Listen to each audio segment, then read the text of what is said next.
I will never forget the sound of my mother-in-law's hand striking my 5-year-old daughter's face in the middle of Christmas dinner.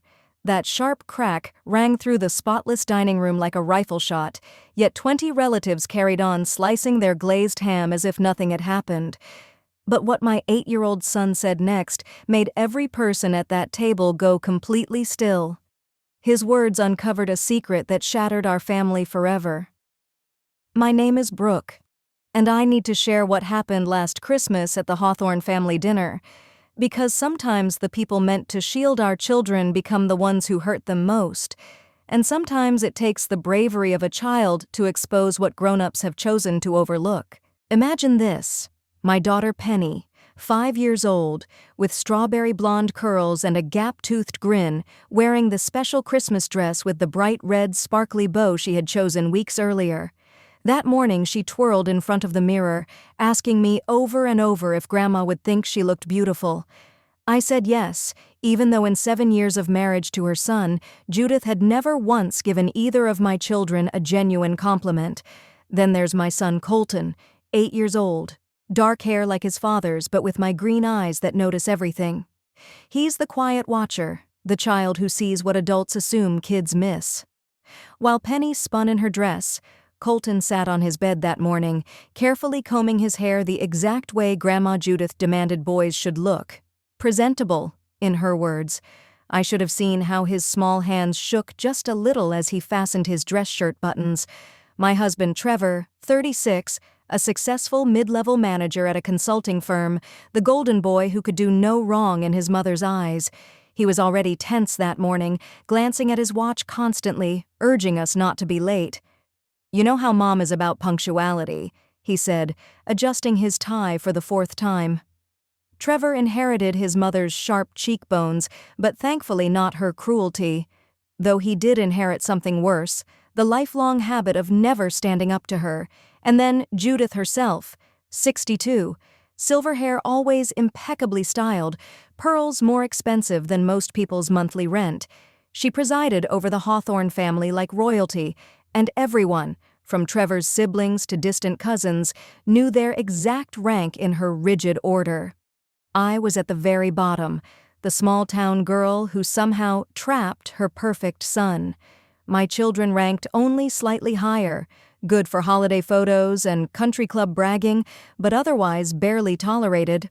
That Christmas dinner was meant to be like every other obligatory gathering at Judith's grand colonial home in Westchester.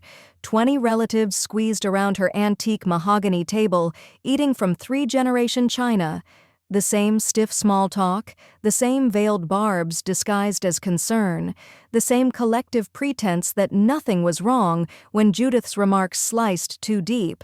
But this time everything changed. This time my 8-year-old son revealed what he had been quietly recording for months. This time, the long, poisonous silence finally shattered. What you must understand is that abuse doesn't always leave visible welts or broken bones. Sometimes it looks like a smiling grandmother who whispers threats when no one else is listening. Sometimes it looks like an entire room of adults choosing comfort over courage.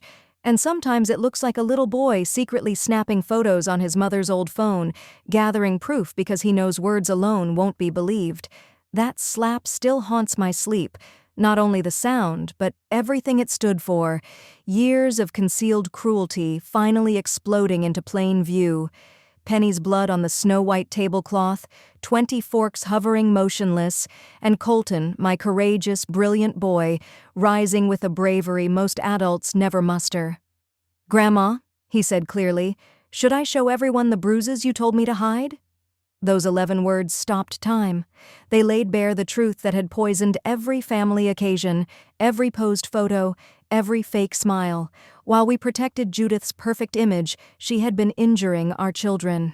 I'm telling this story because that day taught me something unforgettable. Evil flourishes wherever silence is preferred, especially when that evil wears pearls and carves the turkey. And sometimes the youngest voices are the only ones courageous enough to break that silence. This is the story of how our family broke apart and rebuilt itself stronger. This is how my son saved his little sister.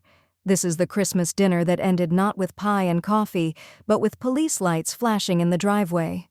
7 years earlier, I married into the Hawthorne family thinking I had hit the jackpot. Trevor was charming, ambitious, and came from what everyone called excellent people. Money, connections, a storybook colonial mansion in Westchester that looked ripped from a magazine spread. I was 27, a school nurse from a modest town in Pennsylvania, convinced I'd found my forever. The first time I met Judith, she sized me up like a piece of merchandise. "So you're the girl Trevor's been mentioning," she said, her smile never warming her eyes. "How sweet that you work with children.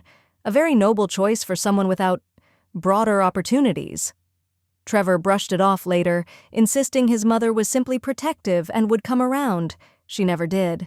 Our wedding became her showcase. She took full control because Brooke's family wouldn't understand the standards of a proper society event. She invited 200 of her closest acquaintances and seated my relatives at the farthest, least important table. In her toast, she spent 10 minutes praising Trevor's ex, Catherine, the brilliant surgeon who got away, before adding with a sigh, "But we all make our choices, don't we? Welcome to the family, Brooke." When Colton arrived a year later, Judith suddenly showed intense interest, her first grandson, the future of the Hawthorne name. She dropped by unannounced, critiquing how I held him, how I fed him, how I dressed him. "In my day, mothers knew what they were doing," she'd say, lifting him from my arms. "But I suppose times have changed." Trevor saw it as helpful advice. 3 years later, Penny was born, and Judith's enthusiasm noticeably cooled. A granddaughter held far less value in her social circle. She'd coo over Penny when others watched, but alone the mask fell. "Another mouth to feed on Trevor's income," she muttered once while I nursed. "I hope you're not planning a third." Mandatory family gatherings were endurance tests. Judith's house had strict rules, spoken and unspoken. Children speak only when addressed, dress exactly as she approves, conversation follows her script, usually highlighting Trevor's siblings' successes. His sister Darlene, a luxury real estate agent who never missed mentioning her latest multi-million-dollar deal. His brother Grant, bank branch manager, married to Meredith the pediatrician from an appropriate family.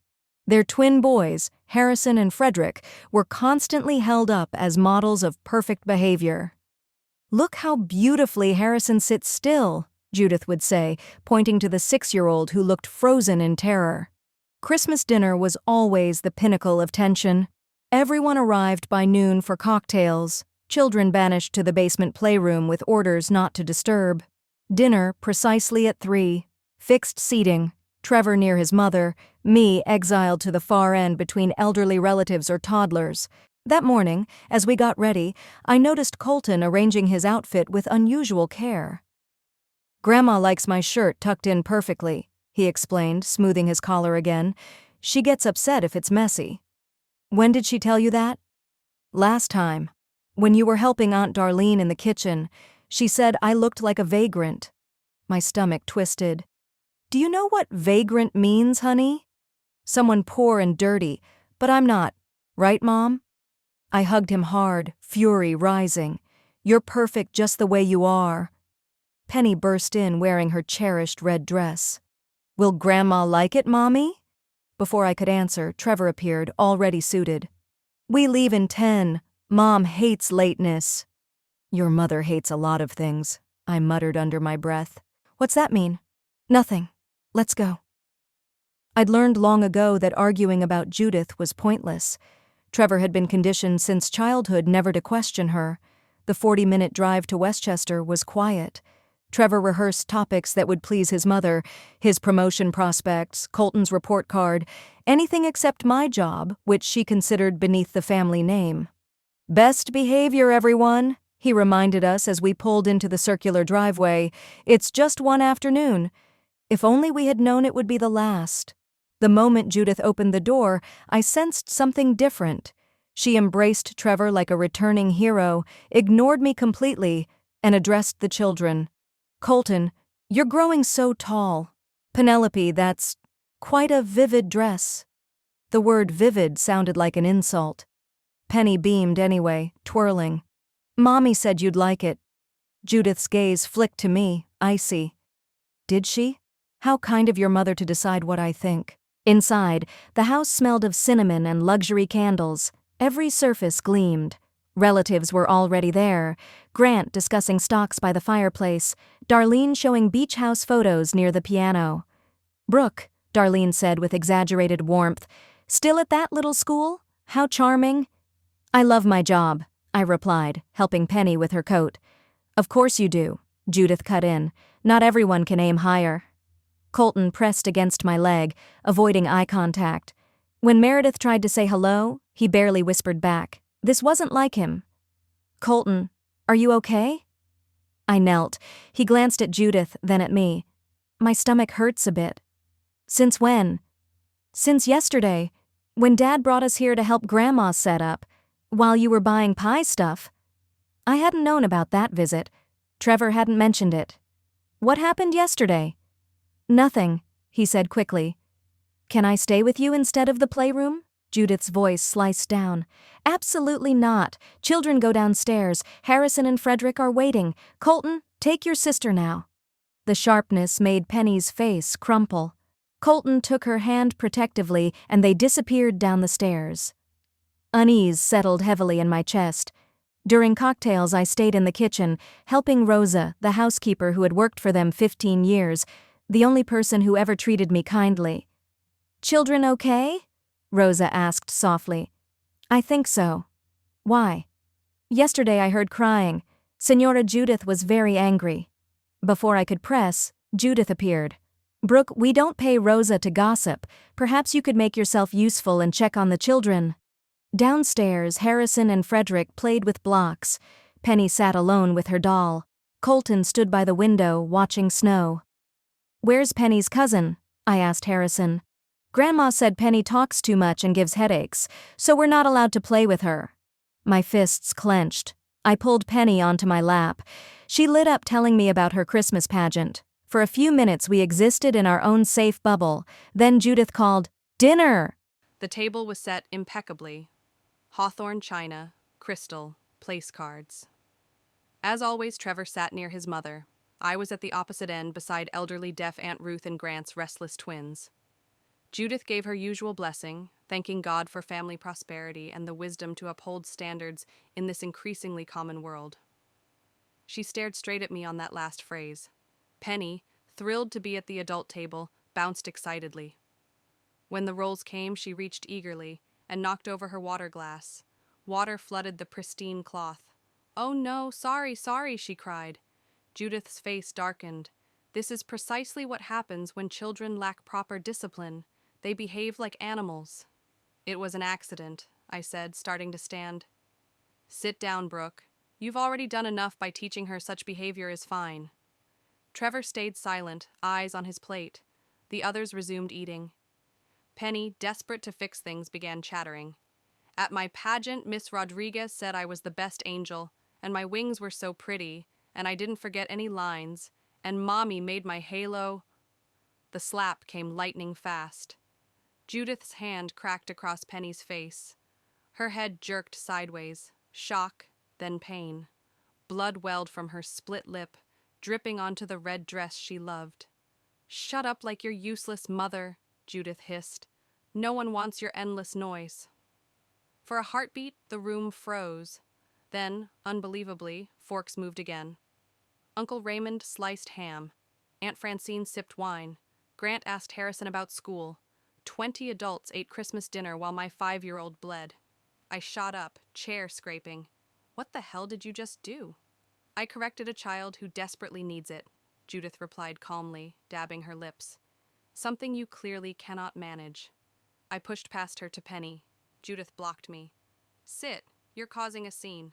"A scene? You just struck my daughter." A light tap for misbehavior. In my day, children knew their place. Trevor finally spoke, weakly. "Mom, that was too much." Judith rounded on him. "Don't you dare contradict me in my house, Trevor. I raised 3 successful children. This one," she waved at me, "can't even teach a 5-year-old basic manners." I knelt by Penny, wiping blood with my napkin. The cut wasn't deep, but her lips swelled fast. "It's okay, baby. Mommy's here." "It hurts," she whispered, barely audible. She had already learned not to cry loudly here. "I know, sweetheart. We're leaving." Darlene spoke up hesitantly. "Maybe ice for her lip?" "Ice?" Judith scoffed. "For that tiny tap? Ridiculous. The child needs to learn she can't dominate conversation." "She's 5, I said, lifting Penny into my arms. She was excited about her pageant. "Exactly, 5, and already uncontrollable. What will people say?" "People?" I echoed. "You're worried about appearances while my daughter bleeds?" Meredith shifted. "Perhaps we should all take a breath. It's Christmas." "Yes, let's calm down," Judith said, sitting. "Brooke, stop babying her. You make her weak." I looked around at these people, cowards pretending normalcy while a grandmother assaulted a child. Rosa in the doorway looked away. Trevor shook his head. "Brooke, don't overreact. It's dinner. Mom didn't mean harm." "Didn't mean harm?" I repeated. "Look at your daughter's face." Penny hid in my shoulder, blood staining my dress. Something inside me broke. "You can all go to hell," I said. "Every one of you pretending this is okay." "Such language," Judith tutted. "No wonder the children lack manners." "My children have manners," I shot back. "They also have empathy, kindness, and courage, things none of you seem to possess." "Courage?" Grant sneered. "Teaching tantrums is courage now?" That's when I realized Colton had been utterly silent. My 8-year-old sat rigid, hands folded, face pale but resolute. He stared at Judith, not with fear, but with quiet determination. "We're leaving," I announced again, "and we're never coming back." Judith laughed coldly. "Don't be absurd, Brooke. Trevor will talk sense into you. You always come crawling back. Where else would you go? Back to your little Pennsylvania apartment? Your parents' trailer?" "My parents' house may be small," I said, "but it's full of love, something this place will never understand." "Love," Judith sneered, standing. "Love doesn't pay for private schools. Love doesn't open doors. Love is irrelevant." "You're right," I said. "Your version of love is irrelevant. Your version leaves bruises." Silence fell, thick, electric. Then Colton stood, slowly, steadily. At 8, he looked both impossibly young and terrifyingly strong. "Grandma," he said clearly, voice carrying, "should I show everyone the bruises you told me to hide?" The room stopped breathing. Forks hung midair. Glasses froze. Even the grandfather clock seemed to hold its tick. Judith blanched. "What ridiculous nonsense is this?" "The bruises," Colton repeated. "On my arms from when you grabbed me yesterday because the napkins weren't folded into perfect triangles. On my back from when you shoved me into the doorframe last month because I answered without permission." "You're lying," Judith snapped, "making up stories like your mother taught you." "I have pictures." He pulled my old phone from his pocket, the one I gave him for games. "Mom's a nurse. She taught me, if someone hurts you, document it. So I did." He turned the screen. Photo after photo, purple fingerprints on skinny arms, a deep bruise on his shoulder blade, a scabbed cut behind his ear. Each time stamped. "October 15th, he said evenly. "You twisted my ear until it bled because I didn't say good morning loud enough." "November 3rd. You pinched my thigh under the table so hard I limped for days because I took seconds without asking." "November 28th, Thanksgiving. You bent my wrist backward because I laughed at something Penny said." Darlene gasped. "Mother, is this true?" "The boy is troubled," Judith said, voice cracking. "He probably hurt himself for attention." "There's video too," Colton continued. He pressed play. Judith's voice filled the room. "You worthless little brat. You think you're special because your mother spoils you? You're nothing, weak and stupid like her, and if you tell, your sister will get twice as much." On screen, Colton crying, Judith's manicured hand digging into his shoulder, leaving marks. "That's Thanksgiving," Colton said simply. "When Mom was cleaning and Dad was watching football, you said you were teaching me to be a man." Trevor surged to his feet, the first real emotion I'd seen from him all day. "You've been hurting my son? My 8-year-old son?" I was disciplining him, Judith shrieked. Someone has to, since you married that trash who can't raise children properly. Properly? I said, still holding Penny. You call child abuse proper? Grant scrolled through the photos, face ashen. Jesus, Mother. Some of these are months old. Why didn't you tell us? He asked Colton. Because Grandma said no one would believe me, Colton answered. She said everyone loves her more. She said if I told, Dad would divorce Mom and we'd never see him again. Meredith stood. Harrison, Frederick, come here now. She examined her twins. Has Grandma Judith ever hurt you? Harrison glanced at his brother, then whispered, She pulls our hair sometimes when no one sees. Chaos erupted, accusations, denials, overlapping voices. But Colton stood calm, phone in hand, green eyes fixed on Judith. I kept evidence, he said over the noise. Because Mom taught me nurses and doctors document everything. Evidence protects people, so I protected myself, and Penny. You little monster! Judith lunged. Trevor caught her wrist. Don't touch my son again. Your son? She laughed hysterically. You're nothing without me, Trevor. I made you. You gave me trauma, Trevor said quietly. Years of therapy I've been too scared to start. The inability to protect my own kids because I was still terrified of you. Uncle Raymond spoke up. I'm calling the police. Don't be absurd, Judith snapped. I'm a pillar of this community. No one will believe this. They'll believe photos, I said. Video, witnesses, an assault on a 5-year-old right in front of us. Darlene stepped forward. I'll testify. I've seen things for years. I told myself it was just Mom being strict, but I knew. Grant nodded, arm around his boys. They told me more in the car. Hair-pulling, pinching, threats if they cried. How did we let this happen? Because she trained us to ignore it, Trevor said hollowly. The same way she trained us when we were kids. Police arrived in 20 minutes. Officers took statements while Penny clung to me, lip now purple. Colton sat between us, calmly showing evidence, speaking with unnerving clarity. The officers exchanged serious glances. This is absurd, Judith repeated. I sit on the hospital board. I organize charity galas. This is a family spat being exaggerated. One officer looked up from the photos. Ma'am, these show a clear, repeated pattern of abuse. With video and tonight's witnessed assault on a minor, we have sufficient grounds for charges. Darlene added quietly, I'll testify. The investigation uncovered more. Rosa's witnessed incidents, country club mothers who'd seen rough handling, even the pediatrician who'd had quiet concerns but no proof. We got a restraining order the next day. Trevor threw himself into therapy. 3 months later, he broke down remembering his own childhood, locked in closets for hours at 6, told it would make him strong. Penny needed play therapy.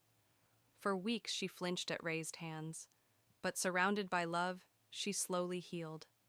6 months on, she laughed freely again, though she still sometimes asked if Grandma could come back and hurt her. Never, I'd say. Colton made sure of that. Colton became a quiet hero at school when the story spread, but he shrugged off praise. I just did what you taught me, Mom. Document. Protect the ones who can't protect themselves. The family fractured.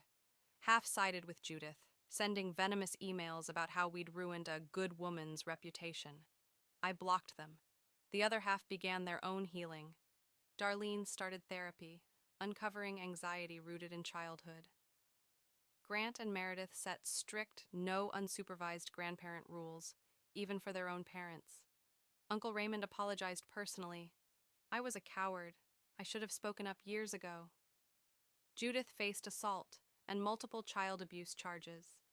She received community service and mandatory anger management, her lawyer citing age and status for leniency. The real punishment was social. Country club revoked her membership. Hospital board asked her to resign. Former friends crossed the street to avoid her. She sent letters to Trevor, rageful, manipulative. I gave you everything. You've destroyed us. No one will love you like I did. We returned them unopened. A year later, our family is smaller, but healthier. Holidays are at my parents' modest Pennsylvania home, where no one has to earn the right to speak, where Penny can ramble without fear, where Colton no longer needs to document injuries. Trevor once asked if I could forgive him for not protecting our children sooner. I said forgiveness takes time, but watching him fight to become the father they deserve is a powerful start. The last time someone asked about Judith, Penny answered brightly, "We don't have a Grandma Judith anymore. We have Nana and Pop-Pop who love us." And Colton, my wise, brave boy who saved us all, simply said, "Sometimes losing toxic people isn't a loss, it's freedom." I learned that silence in the name of peace isn't peace, it's complicity dressed as politeness. I learned the smallest voices can carry the loudest truths. I learned real family isn't defined by blood, wealth, or status. It's who stands up for you when it costs everything. Most of all, I learned an 8-year-old with a phone and the courage to document abuse can dismantle an empire built on fear. Some bridges, once burned, light the path to better places. And some families grow stronger when they grow smaller. If this story moved you, please share it with someone who needs to know that confronting abuse is always worth it, no matter who the abuser is. Your support helps these stories reach people suffering in silence. And never forget, document everything, protect the vulnerable, and don't be afraid to break the silence.